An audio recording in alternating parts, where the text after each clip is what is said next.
Hello.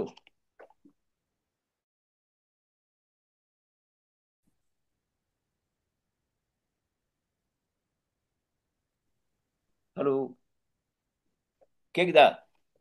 Yes, yes, are yes. You able to hear? Subha வந்துட்டா. Yeah.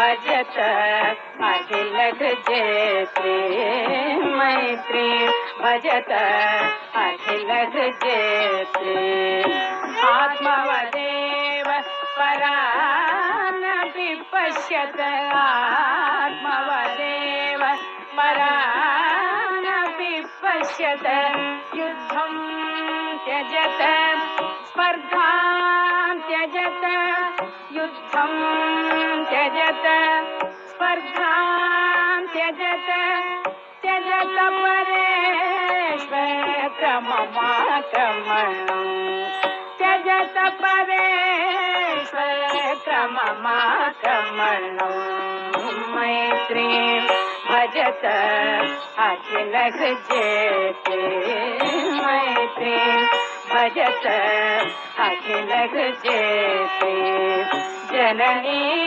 पृथ्वी कामदुःखास्ते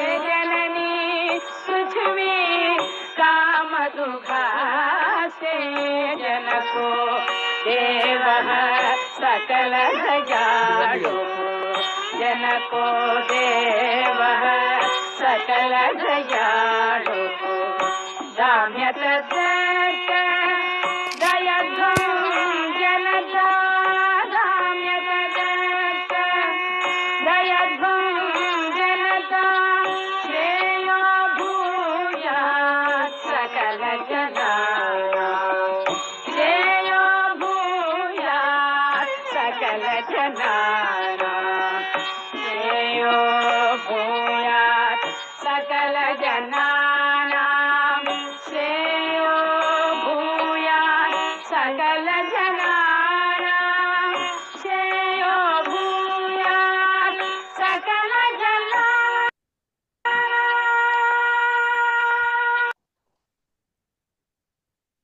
நேயர்கள் அனைவருக்கும் வணக்கம். இது ஞானமயம் வழங்கும் ஒலிபரப்பு. இன்று டிசம்பர் 15ஆம் தேதி 2024ஆம் ஆண்டு குரோதி வருடம் கார்த்திகை மாதம் 30ஆம் தேதி. நாளை முதல் மார்கழி மாதம் துவங்குகிறது. திருப்பாவை திருவம்பாவை பாடல்களை நாம் கேட்க இருக்கிறோம். இன்றைய நிகழ்ச்சியில் வழமை போல முதலில் லண்டனிலிருந்து வைஷ்ணவி ஆனந்த் உலக இந்து செய்தி மடலை வழங்குவார். அதைத் தொடர்ந்து பெங்களூரிலிருந்து திருமதி பெகநாயகி சத்யநாராயணன் நமக்கு திருவில்லிபுத்தூர் தலத்தின் வரலாறு பற்றி கூற இருக்கிறார். அதைத் தொடர்ந்து பெங்களூரிலிருந்து நாகராஜன் அவர்கள் நமக்கு நம்மாழ்வார் பற்றிய உரையை நிகழ்த்த இருக்கிறார். இன்றைய பிரார்த்தனையை சென்னையிலிருந்து திருமதி வெண்மலா சூரியநாராயணன் அவர்கள் வழங்க இருக்கிறார். ஒரு முக்கியமான அறிவிப்பு: அடுத்த வாரம் வழமை போல நமது நிகழ்ச்சி இதே நேரத்தில் துவங்கும். ஆனால் அதற்கடுத்த வாரம், அதாவது டிசம்பர் கடைசி ஞாயிற்றுக்கிழமை, நம்முடைய ஒளிபரப்பு எல்லாம் 1 மணி நேரம் முன்னதாக நடைபெறும். எதற்காக என்றால், இன்றைய ஒளிபரப்பு உங்களுக்கு ஆஸ்திரேலியாவில் உள்ள சிட்னி நகரிலிருந்து நள்ளிரவு 12 மணிக்கு வருகிறது. ஆஸ்திரேலிய நேயர்களும் கலந்து கொள்வதற்கு வசதியாக நாங்கள் 11 மணிக்கு ஒளிபரப்பை 29ஆம் தேதியிலிருந்து மாற்ற இருக்கிறோம். அப்படியானால் அதன்படி லண்டன் நேரம் பகல் 12 மணிக்கும், இந்திய நேரம் மாலை 5:30 மணிக்கும், ஆஸ்திரேலிய நேரம் இரவு 11 மணிக்கும் நடைபெறும். ஆனால் அடுத்த வாரம் வழமை போல இதே நேரத்தில் நடைபெறும். முதலில் நாம் இறைவணக்கத்தை கேட்போம். இதோ விமலா சூரியநாராயணன் வழங்குகிறார். அன்பிற்கினிய ஞானமயம் நேயர்களே, I am Mrs. Vimala Suryanarayanan from Chennai. ஆறுமோ ஆவல் ஆறுமோ ஆவல் ஆறுமுகனை நேரில் காணாடு ஆறுமோ ஆவல் ஆறுமுகனை நேரில் காணாடு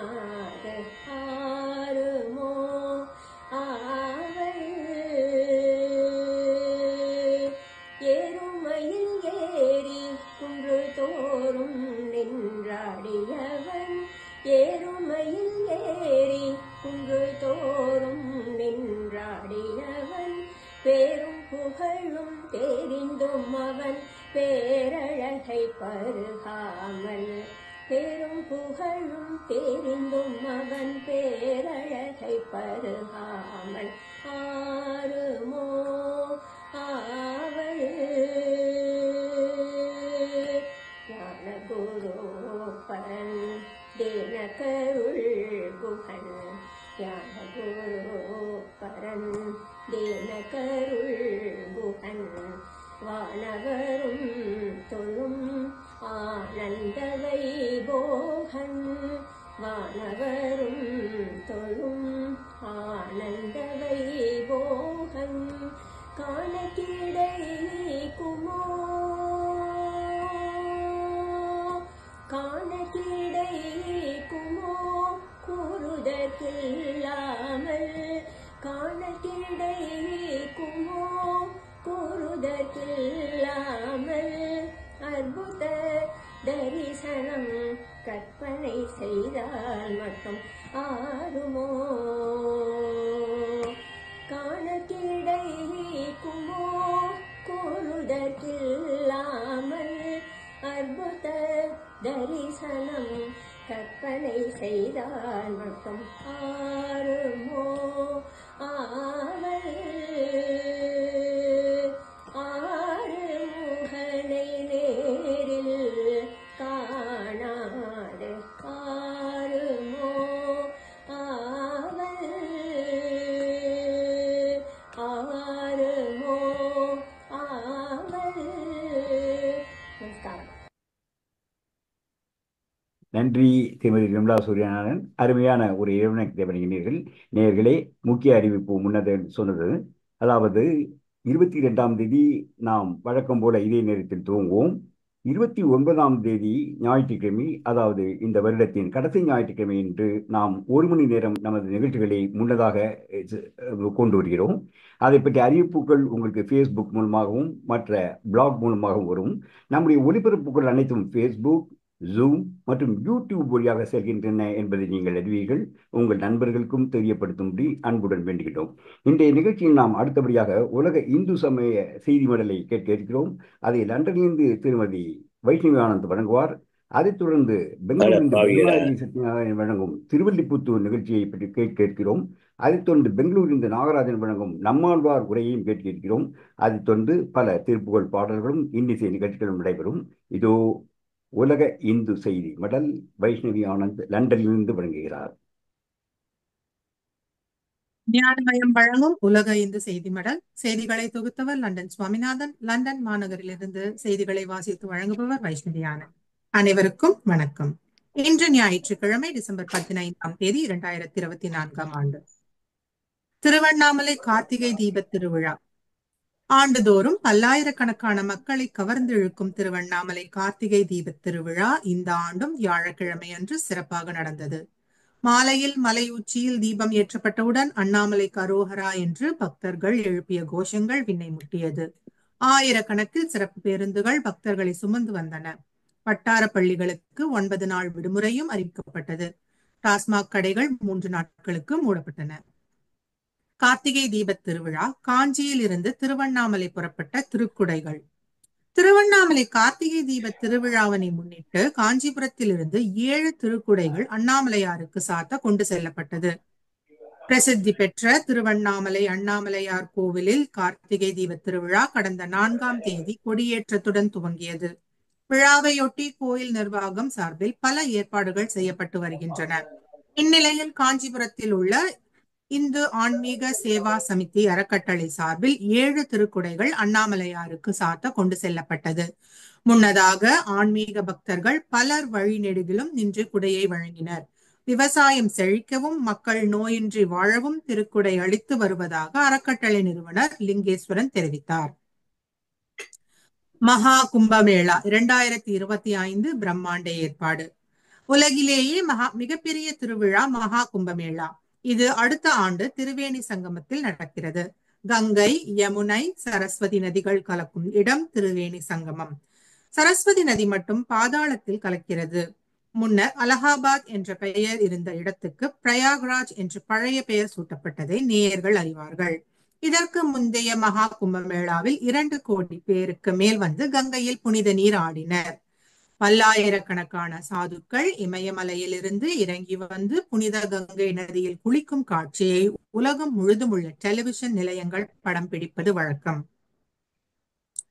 சாதுக்களுடன் முதல்வர் யோகி ஆதித்யநாத் ஆலோசனை. உத்தரப்பிரதேச மாநில முதலமைச்சர் முதல்வர் யோகி ஆதித்யநாத் மகா கும்பமேளா 2025க்கான ஏற்பாடுகள் குறித்து சாதுக்களுடன் ஆலோசனை நடத்தினார். சாதுக்கள் ஏற்பாடுகளில் திருப்தி தெரிவித்து பிரதமர் மோடியின் டிசம்பர் 13ஆம் தேதி நிகழ்ச்சியில் கலந்து கொள்ள சம்மதித்தனர். யோகி பிரம்மாண்டமான கும்பமேளாவிற்கு உறுதியளித்தார். முதல்வர் யோகி ஆதித்யநாத் மகா கும்பமேளாவின் தெய்வீக தன்மையும் பிரம்மாண்டமும் சாதுக்களால் வருவதே, அரசும் நிர்வாகமும் ஏற்பாட்டிற்கு உதவி செய்பவை மட்டுமே என்றார். இன்று உலக அரங்கில் சனாதன கலாச்சாரம் பெருமைப்படுகிறது என்றால் அது சாதுக்களின் அருளால் தான் சாத்தியமாகிறது என்றார். மகா கும்பமேளா ஏற்பாடுகளில் நல்லது நடந்தால் அது முன்னோர்களின் அருள், மதிப்பிற்குரிய பிரதமர் அவர்களின் வழிகாட்டுதல் மற்றும் சாதுக்களின் ஆசியால் நடக்கிறது. எனவே இந்த முறையும் சாதுக்கள் மேளா நிர்வாக அதிகாரிகளுக்கு வழிகாட்டுதலை வழங்க வேண்டும் என்று வேண்டுகோள் விடுத்தார். இந்த கலந்துரையாடல் நிகழ்ச்சியில் 13 அகாடாக்களின் பிரதிநிதிகள், காக் சவுக் பாரம்பரியம், தண்டிபாடா பாரம்பரியம், ஆச்சாரிய பாடா பாரம்பரியம் மற்றும் தீர்த்த புரோகிதர்களின் பிரதிநிதிகள், அதிகாரிகள் கலந்து கொண்டனர். சாதுக்களுடன் மகா கும்பமேளா ஏற்பாடுகள் குறித்து கலந்துரையாடிய முதல்வர் இந்த ஆண்டு கங்கை நீர் தாமதமாக வற்றியதால் சில பணிகள் பாதிக்கப்பட்டுள்ளன. ஆனால் சாதுக்களின் ஒவ்வொரு கேள்விக்கும் ஒவ்வொரு எதிர்பார்ப்பையும் பூர்த்தி செய்ய மாநில அரசு அனைத்து முயற்சிகளையும் மேற்கொள்ளும் என்றார். பரிசுத்தமான திரிவேணி சங்கமத்தில் புனித நீராட விரும்பும் ஒவ்வொரு சாதுவும் பக்தரும் தொடர்ச்சியாக ஓடும் தூய்மையான கங்கை யமுனை தரிசிப்பார்கள். மகா கும்பமேளா 2025 கும்பமேளா 2019ஆம் ஆண்டை விட பிரம்மாண்டமாக இருக்க அனைவரும் பங்களிக்க வேண்டும். சாதுக்களின் அருளாலும் பிரதமரின் வழிகாட்டுதலாலும் இன்று உலகம் முழுவதும் அயோத்தி, வாரணாசி மற்றும் பிரஜ்தாம் ஆகிய புதிய அம்சங்களை காண்கிறது என்றார். அகாடாக்கள் மற்றும் பல்வேறு சாதுக்களின் பிரதிநிதிகள் முதல்வர் யோகி ஆதித்யநாத்திற்கு நன்றி தெரிவித்து முதல்வர் யோகியின் தலைமையில் நடைபெறும் மகா கும்பமேளா உலகம் முழுவதும் அமைதியின் செய்தியை வழங்கும் என்றனர். முதல்வர் யோகி ஆதித்யநாத் சனாதன தர்மத்தின் பாதுகாவலர் என்றனர். அவரது தலைமையின் கீழ் இன்று சனாதன சமூகம் பெருமைப்படுகிறது என்று பாராட்டி ஆசி வழங்கினார்கள். மகா கும்பமேளாவை முன்னிட்டு கோவையிலிருந்து வாரணாசி மற்றும் அயோத்திக்கு ஆன்மீக சுற்றுலா சிறப்பு ரயில். கோவை இந்திய ரயில்வே உணவு மற்றும் சுற்றுலா கழகம் IRCTC வெளியிட்டுள்ள செய்திக்குறிப்பில் கூறியிருப்பதாவது: மகா கும்பமேளாவுக்கு தமிழகத்தில் இருந்து உத்தரப்பிரதேச மாநிலம் பிரயாக்ராஜ், வாரணாசி மற்றும் அயோத்திக்கு அதிகப்படியான பக்தர்கள் செல்வார்கள். அவர்களின் வசதிக்காக ஆன்மீக சிறப்பு சுற்றுலா ரயில் இயக்கப்படுகிறது. இந்த ரயில் கோவையில் இருந்து வருகிற 2025ஆம் ஆண்டு பிப்ரவரி மாதம் 18ஆம் தேதி திருப்பூர், ஈரோடு, சேலம், லார்பேட்டை, காட்பாடி, ரேணிகுண்டா வழியாக வாரணாசிக்கு இயக்கப்பட உள்ளது. உத்தரப்பிரதேசத்தில் கும்பமேளா ஏற்பாடுகள். மத்திய அமைச்சர் அஸ்வினி வைஷ்ணவ் ஆய்வு. உத்தரப்பிரதேச மாநிலம் பிரயாக்ராஜில் கும்பமேளா ஏற்பாடுகளை மத்திய ரயில்வே அமைச்சர் அஸ்வினி வைஷ்ணவ் ஆய்வு செய்தார். பிரயாக்ராஜில் மகா கும்பமேளா அடுத்த ஆண்டு கோலாகலமாக நடைபெறுகிறது. இதையொட்டி கங்கை நதிக்கரையில் லட்சக்கணக்கான துறவிகள் திரள்வது வழக்கம். இந்த நிலையில் கும்பமேளா ஏற்பாடுகளை மத்திய ரயில்வே அமைச்சர் அஸ்வினி வைஷ்ணவ் ஆய்வு செய்து அதிகாரிகளுக்கு ஆலோசனை அளித்தார். பின்னர் அங்குள்ள புத்தகடைக்கு சென்று அவர் 2 புத்தகங்கள் வாங்கி அதற்கான தொகையை UPI மூலம் செலுத்தினார். இதையடுத்து கங்கை நதியில் புதிதாக கட்டப்பட்ட ரயில்வே பாலத்தின் உறுதித்தன்மையை மத்திய அமைச்சர் அஸ்வினி வைஷ்ணவ் பார்வையிட்டார். அந்த வழித்தட வரைபடத்தையும் அவர் பார்வையிட்டு அதிகாரிகளிடம் விவரம் கேட்டறிந்தார். நடிகர் திலீப்புக்கு முன் வரிசை தரிசனம், 4 பேரிடம் விளக்கம் கேட்டு நோட்டீஸ். சபரிமலையில் பக்தர்கள் வரிசையை தடுத்து நடிகர் திலீப்புக்கு முன் வரிசையில் தரிசன வசதி ஏற்படுத்தி கொடுத்தது தொடர்பாக தேவசம் போர்டு அதிகாரிகள் 2 பேர் உட்பட 4 பேரிடம் விளக்கம் கேட்டு நோட்டீஸ் தரப்பட்டுள்ளது. கடந்த 5ஆம் தேதி சபரிமலை தரிசனத்திற்கு வந்த நடிகர் திலீப் அவருடன் வந்தவர்கள் இரவு ஹரிவராசனம் பாடும்போது அதிகாலை நிர்மாலய தரிசனத்தின் போதும் முன் வரிசையில் நின்று தரிசனம் செய்தனர். இந்த நேரத்தில் பக்தர்கள் தடுத்து நிறுத்தப்பட்டனர். மதமாற்றம் செய்ய கிராமம் கிராமமாக படையெடுக்கும் கிறிஸ்தவ மிஷனரிகள். இந்து முன்னணி குற்றச்சாட்டு. கிறிஸ்துமஸ் பண்டிகை நெருங்கி வரும் நிலையில் கிறிஸ்தவ மிஷனரிகளின் மதமாற்றம் செய்ய கிராமம் கிராமமாக படையெடுத்துள்ளதாக இந்து முன்னணி தலைவர் காடேஸ்வரா சுப்பிரமணியம் குற்றம் சாட்டியுள்ளார். இது தொடர்பாக அவர் வெளியிட்ட அறிக்கையில் தமிழகத்தில் திமுக ஆட்சிக்கு வந்த பிறகு மிஷனரிகள் மதமாற்ற வேலைகள் முன்னெப்போதும் இல்லாத வகையில் முடுக்கிவிடப்பட்டுள்ளதாக விமர்சித்துள்ளார். புதுக்கோட்டை மாவட்டம் சார்லஸ் நகரை சேர்ந்த ஒரு பாதிரியார் ஆரியூர் கிராமத்தில் கிறிஸ்துமஸ் விழா என்ற பெயரில் மத பிரச்சாரத்தில் ஈடுபட்டதாகவும் அதை தட்டி கேட்ட இளைஞர்களை ஆதரவாளர்களை வைத்து பாதிரியார் தாக்கியதாகவும் அவர் கூறியுள்ளார். எனவே பல மாநிலங்களில் நிறைவேற்றப்பட்டுள்ள கட்டாய மதமாற்ற தடை சட்டத்தை தமிழகத்திலும் இயற்ற வேண்டும் என்றும் புதுக்கோட்டை சம்பவத்தில் பொய் வழக்கு போட்டு கைது செய்யப்பட்ட இளைஞரை உடனடியாக விடுதலை செய்ய வேண்டும் எனவும் காடேஸ்வரா சுப்பிரமணியம் வலியுறுத்தினார்.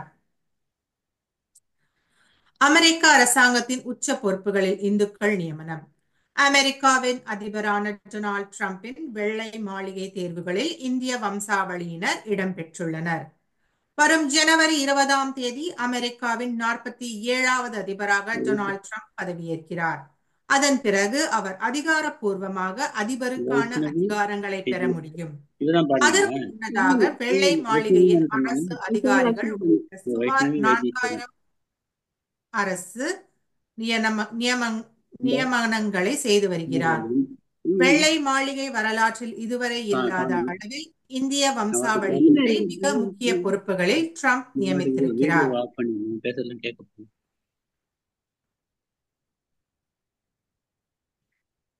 அமெரிக்க நீதித்துறையின் உயர் பதவிகளில் ஒன்றாக விளங்கும் சிவில் உரிமைகளுக்கான துணை தலைமை வழக்கறிஞர் பதவிக்கு இந்திய வம்சாவளியை சேர்ந்த please everybody mute yourselves.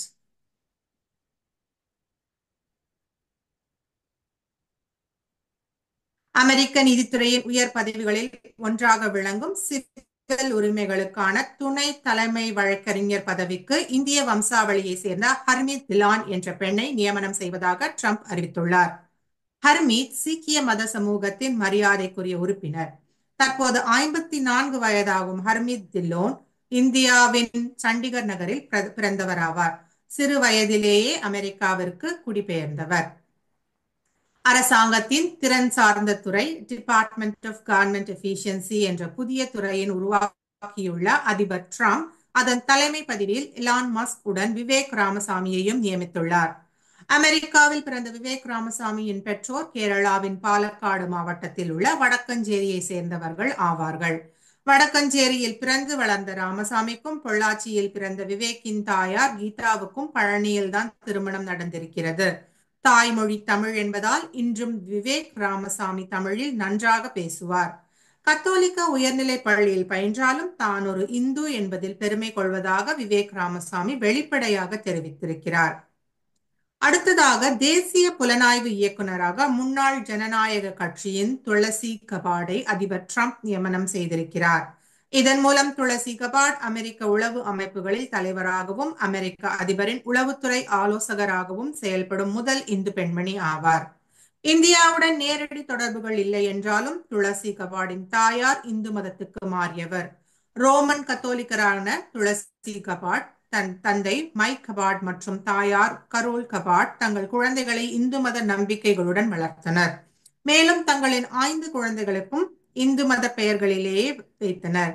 தனது குழந்தைகளுக்கு இந்து பெயர்களையே துளசி கபாட் வைத்திருக்கிறார். அமெரிக்க சமோவான் வம்சாவளியை சேர்ந்த துளசி கபாட் எப்போதும் தன்னை ஒரு இந்து என்று அடையாளப்படுத்திக் கொள்வதிலேயே பெருமைப்படுகிறார். ஸ்ரீமத் பகவத்கீதையின் மீது கை வைத்து அமெரிக்க நாடாளுமன்றத்தில் சத்திய பிரமாணம் எடுத்துக்கொண்டார். 2015 பாரம்பரிய வேத முறைப்படி திரைப்பட தயாரிப்பாளர் ஆப்ரஹாம் வில்லியம்ஸை துளசி கபாட் திருமணம் செய்து கொண்டார். இந்த வரிசையில் காஷ் பட்டேலை FBI-யுடன் இயக்குநராக்கி இருக்கிறார் அதிபர் ட்ரம்ப். ஆப்பிரிக்காவிலிருந்து அமெரிக்காவுக்கு குடிபெயர்ந்த குஜராத்தை பூர்வீகமாக கொண்ட பெற்றோருக்கு பிறந்தவர்தான் காஷ் பட்டேல். நியூயார்க்கில் சட்டப்படிப்பை முடித்து வழக்கறிஞராக தன் வாழ்க்கையை தொடங்கி நீதித்துறையில் பயங்கரவாத எதிர்ப்பு வழக்கறிஞராக பணியாற்றியுள்ளார். இந்தியாவில் ராம ஜென்ம பூமியான அயோத்தியில் ராமர் கோவிலை மீட்டெடுப்பதற்கு ஆதரவாக குரல் கொடுத்த காஷ் பட்டேல் ஸ்ரீராமரின் வரலாறு மற்றும் ஸ்ரீராம ஜென்ம பூமியின் வரலாற்று முக்கியத்துவத்தை புறக்கணித்த மேற்கத்திய ஊடகங்களை கடுமையாக விமர்சித்திருந்தார். இந்தியாவின் கொல்கத்தாவில் பிறந்த இந்திய வம்சாவளியை சேர்ந்த டாக்டர் ஜெய் பட்டாச்சாரியாவை அமெரிக்காவின் தேசிய சுகாதார நிறுவனங்களின் இயக்குநராக அதிபர் ட்ரம்ப் நியமனம் செய்துள்ளார். இதற்கெல்லாம் மேலாக இந்திய வம்சாவளி இந்துவான உஷா வான்ஸின் கணவர் ஜேடி வான்ஸ் அமெரிக்காவின் துணை அதிபராகி இருக்கிறார். இதன் மூலம் அமெரிக்காவின் 2வது பெண்மணியாகும் முதல் இந்தியர் என்ற பெருமையை உஷா வான்ஸ் பெற்றிருக்கிறார். இத்துடன் செய்திகள் நிறைவடைந்தன. உலக இந்து மத செய்திகளை தொகுத்தவர் லண்டன் சுவாமிநாதன். லண்டன் மாநகரிலிருந்து செய்திகளை வாசித்து வழங்கியவர் வைஷ்ணவி ஆனந்த். அடுத்த ஒளிபரப்பு டிசம்பர் 22 லண்டன் நேரம் 1 மணிக்கும் இந்திய நேரம் மாலை 6:30 மணிக்கும் நடைபெறும். வணக்கம். நன்றி திருமதி வைஷ்ணவி ஆனந்த். அமெரிக்க இந்தியர்களின் உயர் பதவிகள் பற்றி சுவையான செய்திகளை அளித்தீர்கள். மிகவும் நன்றி. மீண்டும் வருக. நேயர்களே, சில முக்கிய அறிவிப்புகள். அதாவது இன்றைய ஒளிபரப்பு இந்தியாவிலிருந்தும் லண்டனிலிருந்தும் ஆஸ்திரேலியாவிலிருந்தும் வருகிறது. இது ஒரு புதுமை.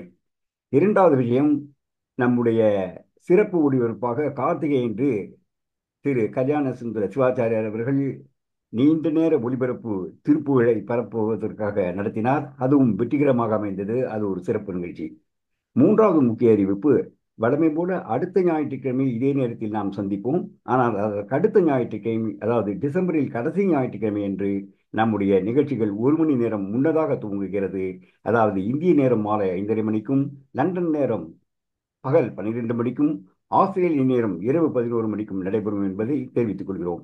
இந்த நிகழ்ச்சிகள் அனைத்தும் சுவாமி இண்டாலஜி பிளாக் ஸ்பாட் வெப்சைட்டிலும் tamillanvedas.com வெப்சைட்டிலும் ஃபேஸ்புக்கிலும் உங்களுக்கு முன்னறிவிப்பாக வரும். ஆகையால் கவலை வேண்டாம். இன்றைய நிகழ்ச்சி 2 நிகழ்ச்சிகள் அடுத்தபடியாக வருகின்றன. ஒன்று, பெங்களூரிலிருந்து திருமதி ஜெகநாயகி சத்யநாராயணன் அவர்கள் நமக்கு திருவில்லிபுத்தூர் தலத்தின் சிறப்பு பற்றி உரையாற்றுகிறார்.